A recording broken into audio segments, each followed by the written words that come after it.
Hello my listeners, कैसे हैं आप सब। आ चुकी है आप लोगों के लिए शादी पनिशमेंट का न्यू एपिसोड। तो चलिए शुरू करते हैं। इस वक्त समारा की नज़र जो रह रह कर के अंश की तरफ ही जा रही थी और थोड़ी देर उसकी नज़र अंश पर यूं ही ठहर जाती है। वो काफ़ी ज़्यादा कंफ्यूज थे कि आखिर इतनी गंदी चीज़ें उससे अच्छी कैसे लग रही हैं। अभी वो अंश के बैग की तरफ देख ही रही होती है कि तभी अंश जो उसकी तरफ मुड़ते हुए कहते हैं, क्या बात है, मन नहीं भरा मुझे देखते हुए। समारा ने झटके से अपने चेहरे को दूसरी तरफ कर लिया था और साथ ही वो काफी ज्यादा एम्बैरस होकर के चुपचाप बस लेट जाती है।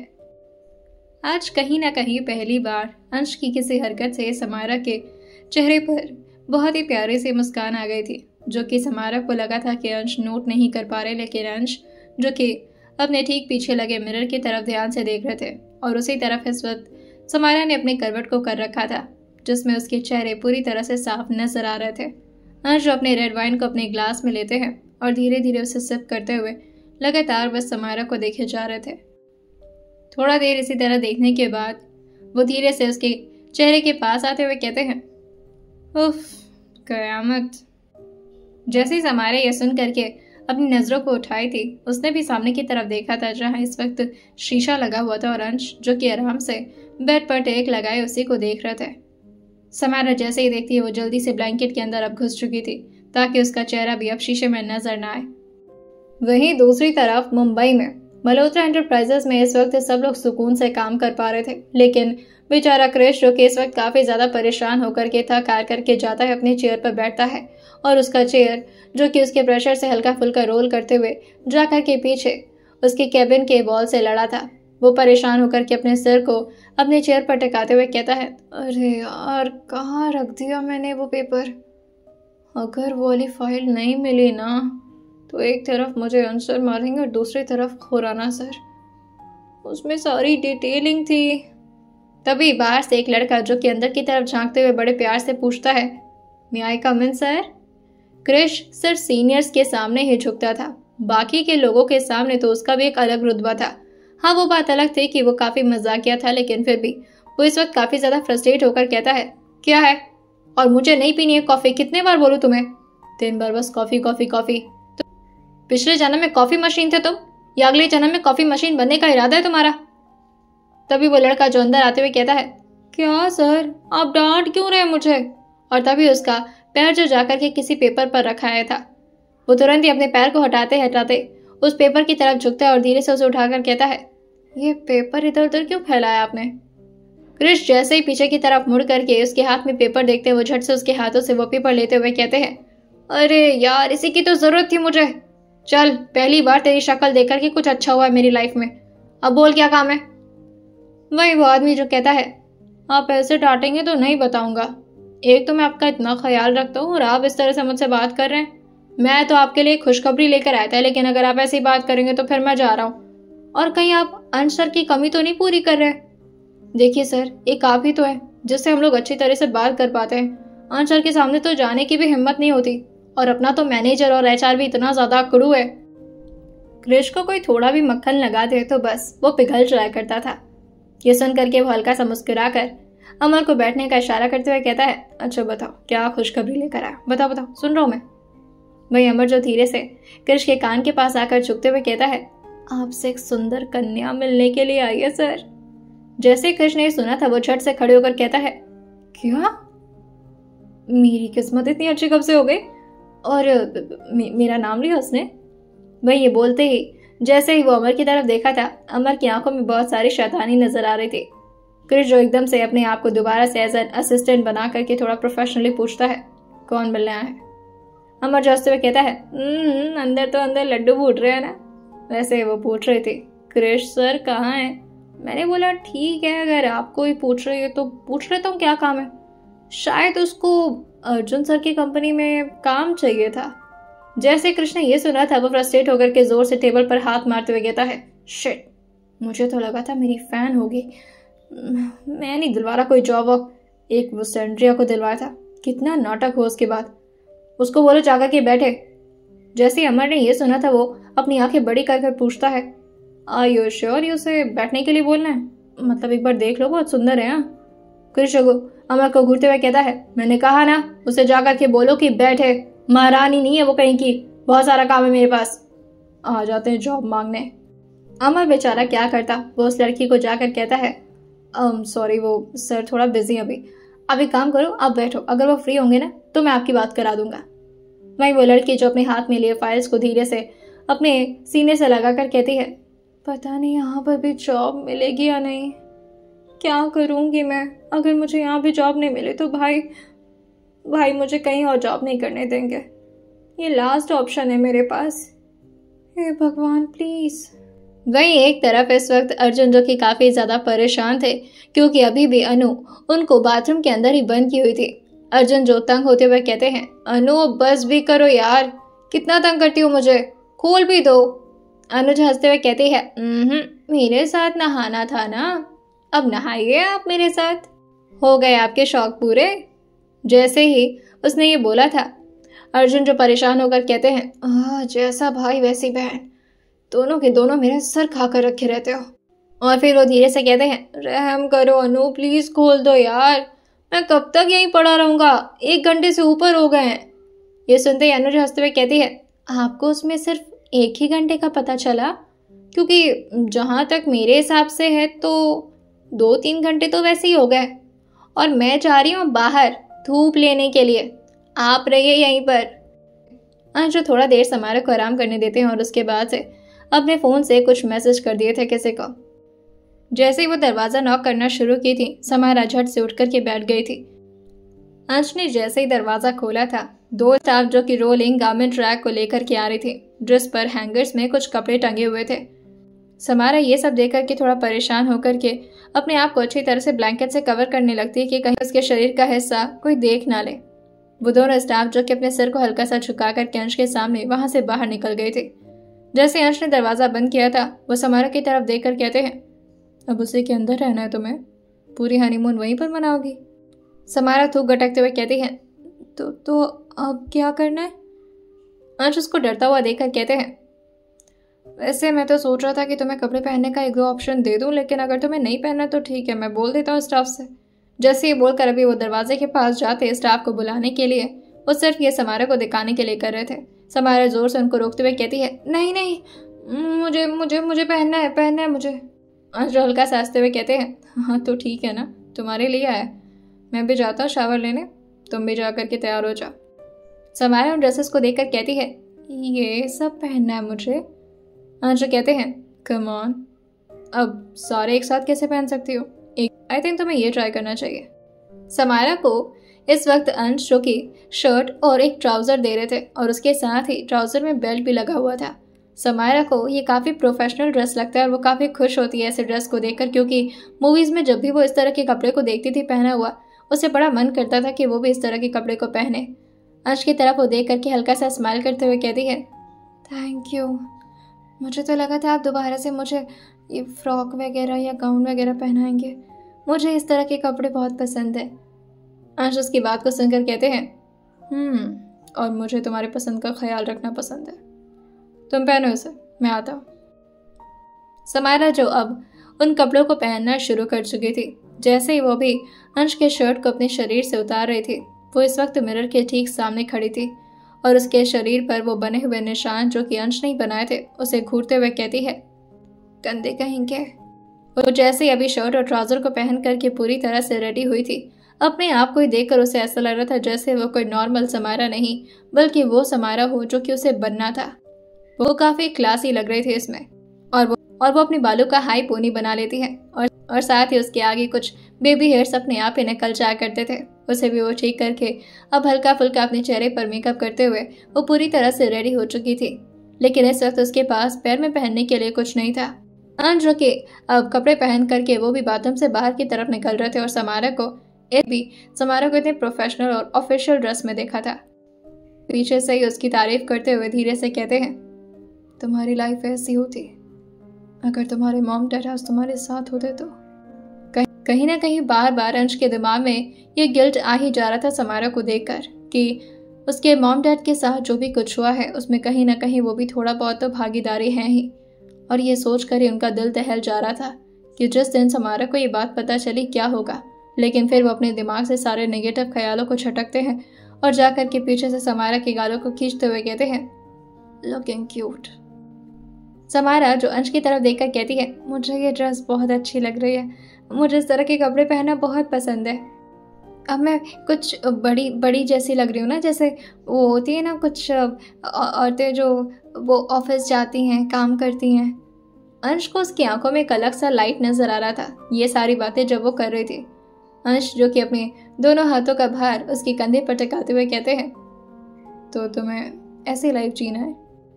ये सुनते ही समारा के चेहरे पर एक अजीब सा रुआसापन आ गया था, जैसे वो इस बात को पहले से ही मान चुके हो कि ये सब तो कभी पूरा नहीं हो सकता और वो कभी भी अपनी ज़िंदगी में आगे नहीं बढ़ सकती। उसकी ज़िंदगी तो यहीं पर आकर थम चुकी है।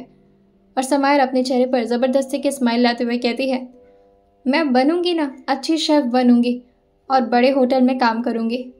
यह सुनते ही अंश, जिसके चेहरे पर एक अजीब सा दर्द नजर आने लगा था, लेकिन फिर वो अपने आप को संभालते हुए समारा को पीछे से प्यार से हक करते हुए कहते हैं, हनीमून से निकलते हैं, उसके बाद से फाइनल करेंगे कि तुम्हें क्या करना है। और मैंने कहा है ना, अगर तुम्हें सिंगर बनना है तो तुम जरूर बनोगी।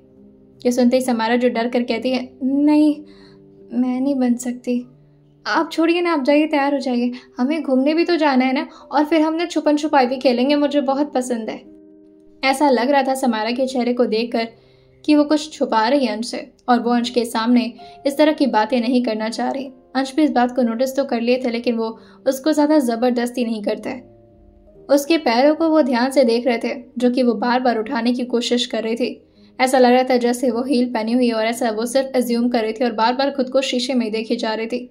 अब अंश भी उसी की तरह से आउटफिट पहनते हुए व्हाइट शर्ट में आ चुके थे, और साथ में शर्ट पैंट में आते हुए समारा के हाथ को पकड़ते हुए कहते हैं, सो आर यू रेडी। समारा पैर की तरफ देखकर कहती है, अगर मुझे कुछ मिल जाता पहनने को, मैं सैंडल नहीं लाई, मतलब मैं पैकिंग ही नहीं कर पाई थी। अंश वार्डरोब खोलते हुए कहते हैं, कम ऑन, इतने सारे तो रखे हुए हैं, लेकिन समारा को दिखता ही नहीं कि आखिर वो कहाँ रखे हैं। समारा को लेकिन सैंडल का तो कोई रैक दिखाई नहीं था। तभी अंश होगी नीचे से एक बटन को प्रेस किए थे, जिससे कुछ ड्रॉर्स के अपने आप खुलते हुए बाहर आने लगे थे, और उसमें एक से एक सैंडल्स रखे हुए थे। समारा ये सब देखकर कहती है, ये तो कुछ ज्यादा ही आगे बढ़ गई है टेक्नोलॉजी, मुझे तो पता ही नहीं चला वार्डरोब के अंदर ये सब भी होता है, मशीन्स। अंश समारा से कहते हैं, तुम बैठो। जैसे ही अभी अंश उसके लिए एक सैंडल निकालने वाले होते हैं, समारा जल्दी से जाकर के उनके रिस्ट को पकड़ते हुए कहती है, ये क्या क्या कर रहे हैं आप। अंशु अभी झुके हुए थे और समारा को इस तरह अपने ठीक सामने झुका हुआ देखकर कहते हैं, तुम क्या कर रही हो, मैंने कहा ना जाकर के बैठो। समारा धीरे से अपने चेहरे को ना मिलाकर बड़े प्यार से कहती है, मेरे सैंडल को नहीं छू सकते, गलत बात होती है, मेरी मौसी बहुत इज्जत करती थी मेरे मौसा जी की, आप भी ऐसा नहीं कर सकते। जैसे ही अंश ने सुना था, वो धीरे से खड़े होकर के समारा के हाथ को पकड़ते हुए कहते हैं, क्या मतलब है तुम्हारा, क्या नहीं कर सकता मैं। समारा जो अपने चेहरे को हल्का सा नीचे झुकाकर कहती है, अब जो भी है जबरदस्ती के सही, लेकिन है तो पति ही ना। जैसे ही समारा ने बोला था, अंशु जानबूझकर के थोड़ा तेज कहते हैं, क्या ऊपर तक आवाज नहीं आ रही, क्या बोल रही हो। समारा ये सुनकर कहती है, क्या मतलब है आपका, आपको आवाज नहीं आ रही मेरी। वही अंशु कहते हैं, तुम इतनी छोटी हो और इतनी ज्यादा छोटी हो कि नीचे से आवाज ऊपर तक पहुंचने में थोड़ी ताकत लगती है ना, तेज बोलो, क्या बोल रही थी।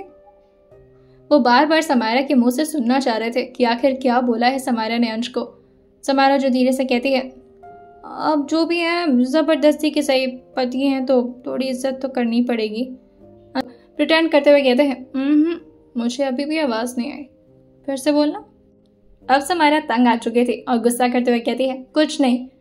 वो भी जैसे ही सैंडल को छूने वाली होती है, अंश उसका हाथ पकड़ते हुए कहते हैं, मैंने कहा ना जा करके बैठो, मतलब बैठो। पति मानती हो ना तो पति की बात मानी जाती है, और इसी में पति की रिस्पेक्ट होती है, जाओ। समारा जो चुपचाप जाकर के अंश की बात मानते हुए आराम से बेड पर बैठ गई थी और धीरे धीरे अपने पैर को हिलाने लगती है।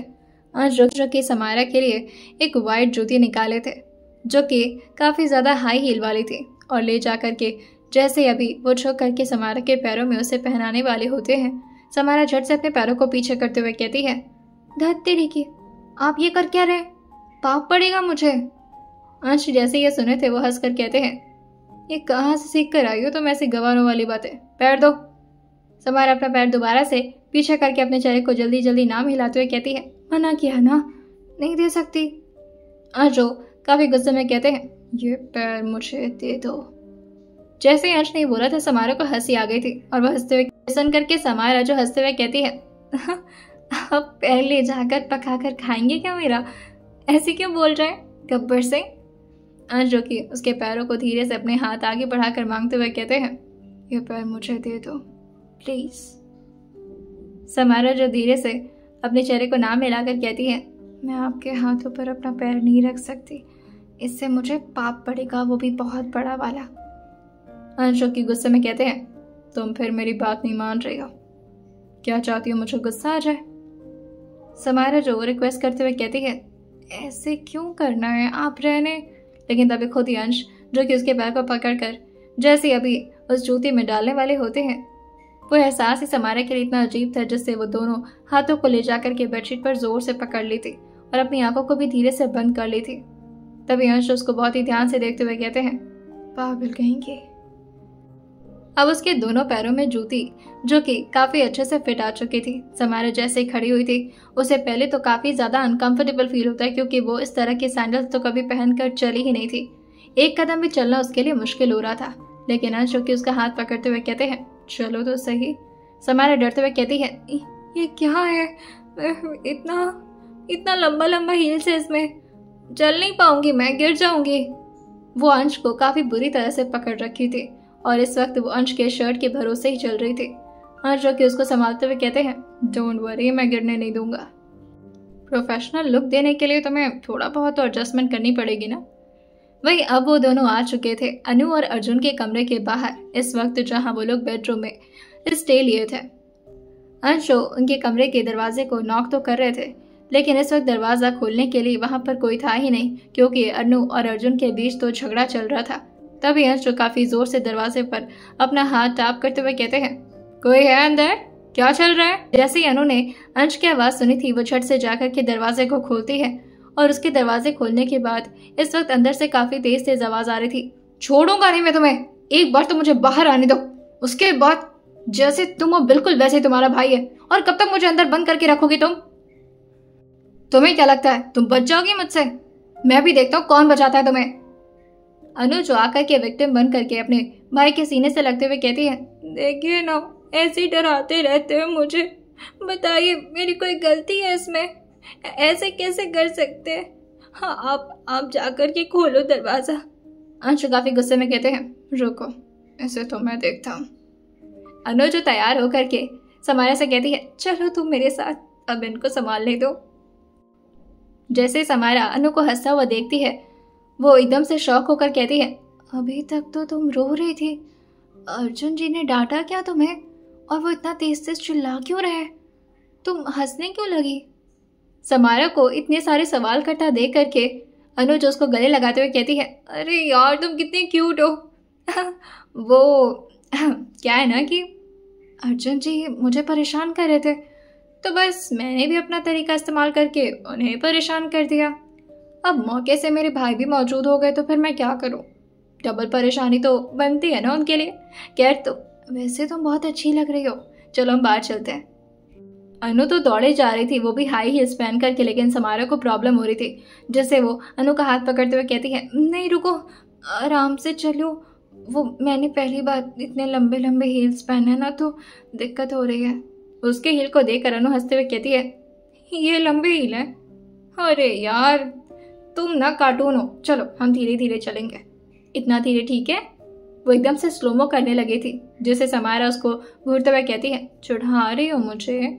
ठीक है, अब मैं भी सीख जाऊंगी हील पहनकर चलना, फिर मैं भी तुम्हें चढ़ाऊंगी। वो दोनों तो इसी तरह से बातें करते हुए अब रिजॉर्ट से बाहर की तरफ आ गए थे। लेकिन इस वक्त जैसे ही अंश जो दरवाजा खोले थे, इस वक्त सामने अर्जुन को इस तरह देख करके वो काफी गुस्से में कहते हैं, क्या कह रहा था मेरी बहन को? हाँ, छोड़ेगा नहीं उसे, और कौन बचाएगा? तुझे क्या लगता है उसका भाई नहीं है?